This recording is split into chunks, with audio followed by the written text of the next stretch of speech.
So hey guys, it's Zion again, and yes, Black Ops 2. I've been playing this, as ever, when I get the chance, which is more often than it should be. While I do need to play Battlefield on a more consistent basis, playing that game alone is a game of chance for me. Now, I can server browse forever and find a game that will eventually net me a gameplay, or I can jump straight in and get my shit handed to me. And when I play with a team, I honestly don't get that many gameplays because it's a strong game and we're usually split up. So we have strong players on one side, strong players on another, and so I don't have the beatdowns that I like to post. And while I do post some competitive games where it's down to the wire, and I have one of those, I think the Marcos Monolith Rush was a lot like that, actually. To be honest, my standards for gameplay are funky for YouTube, because for Call of Duty, I like getting a certain number of kills as long as the deaths aren't crazy. I think this is a 40-some-odd kill game with 11 deaths, and by YouTube standards, that's crap. I should be getting 80 kills and 2 deaths, but I don't care.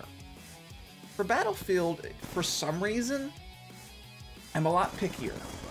Mostly because the action in that game is harder to come by, simply because the maps are so much larger.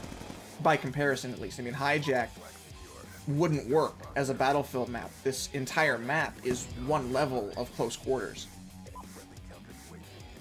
But when it comes to YouTube and gaming and being successful in anything, well, not anything, but one of the concepts that I live by is you should care about it, and you should care about it a lot, in fact.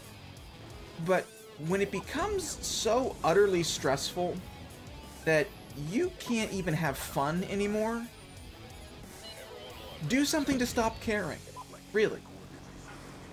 In Call of Duty, if I wanted to, I could put on Ghost, which I have on here, and a silenced laser sight PDW, and I could go full on every game, and maybe 3 or 4 games out of 10, I would get a VSAT and a K9 unit and dogs.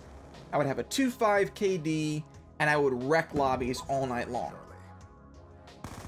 But when it comes to Call of Duty, at least for me, the high kill streaks are also high stress. Because once you get close to them, you start playing differently. You're no longer going balls to the wall rushing like you were before. And that's what Call of Duty gives me, is this complete lack of thought. And I know that Skulls has made the case that there is a lot of thought that goes into Call of Duty sometimes, but for me it's just, I want to put on an SMG or an assault rifle and run around like a chicken with its head cut off. And while I can get a VSAT, K9, and a swarm doing that, the letdown and the frustration and the general lack of entertainment that I get, and thus you get, when I do crappy like that, it's not worth the playing for me. So what I eventually end up doing is putting on UAV and Hunter Killer and running around like a chicken with its head cut off, not giving 2 wits about the fact that I'm dying every 3 or 4 kills, and that sometimes I'll go 3 or 4 deaths without a single kill. I mean, heck, I'll put on a sniper rifle, and I'm terrible with a sniper. But it's that factor that I just don't care when I'm playing like that. I simply have ceased wanting to even try to go for the high kill streaks. Now, with this video, I was going a little something different. I was trying to run without UAV, and thankfully Skulls and Spades was going absolutely crazy, getting, I think, 2 VSATs this game. He got dogs once. And, you know, so they're a little higher, a little more reward for the risk, but I wasn't going for a Warthog and a Stealth Chopper. My highest streak is a Lightning Strike, and it's not hard to get, but it's not crazy easy to get. And when you're playing a game like Call of Duty, where there are things that can get in the way, you have to realize that sometimes you just have to stop caring. Just completely just let it all go.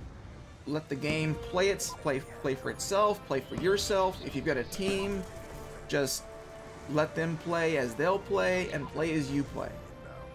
And that goes for YouTube as well. Commentators, like myself, will ask what the viewer wants to see, or they'll ask if they're enjoying something.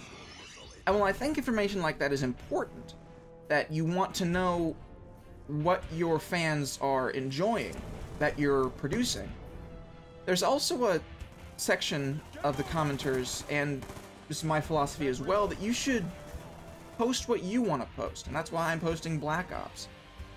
And I haven't posted any Far Cry like I said I would, simply because A, I don't really do Let's Plays that well, and I was having too much fun to even think of recording. It crossed my mind maybe once. I was just having a blast doing my own thing. And while YouTube is a lot about networking and making sure that you know the right people and that you're channeling your channel through the right people to get the most exposure, the most successful channels do that. But the ones that do it because they want to and because they enjoy it, I think those are the ones that are the best to watch. There are some commentators who, personally, I have a problem with for whatever reason. But they put effort into their videos, a lot of really hard effort. And regardless of what you think of them as people, as businessmen, as understanding what it takes to do well in a scene like this, they're smart. And even if you don't care for them as people, you should at least give their content a fair chance. One of the authors I admired as a child has some political leanings that I don't agree with. And for a long time, I thought that this should be something I should be aware of, something I should worry about. And then I thought, no. It doesn't matter if this author is racist, pro or anti-life, pro or anti-gay. Regardless of my feelings on his opinions, I should take the work as a whole as what I should be judging. And I need to start applying that to YouTube. And people need to start applying that to YouTube. That even if you don't like the person, be it their voice, their commentary style, the music they use, the effort or lack thereof they put into a video, if you enjoy the content, and you know other people who either enjoy it or you think would enjoy it, you should share that content with them. Because the person and the work are not necessarily the same thing. I'm an English major by education, and that's one of the main things we learn, is that just because Shakespeare, for example, has written something in a play, if one of his characters says something, that is not indicative of Shakespeare's own opinion. Now, it might be his actual opinion, but that might just be the opinion of the character. And a lot of successful YouTubers are characters. They're not the actual person. I'm not going to name any names because that's not what I do.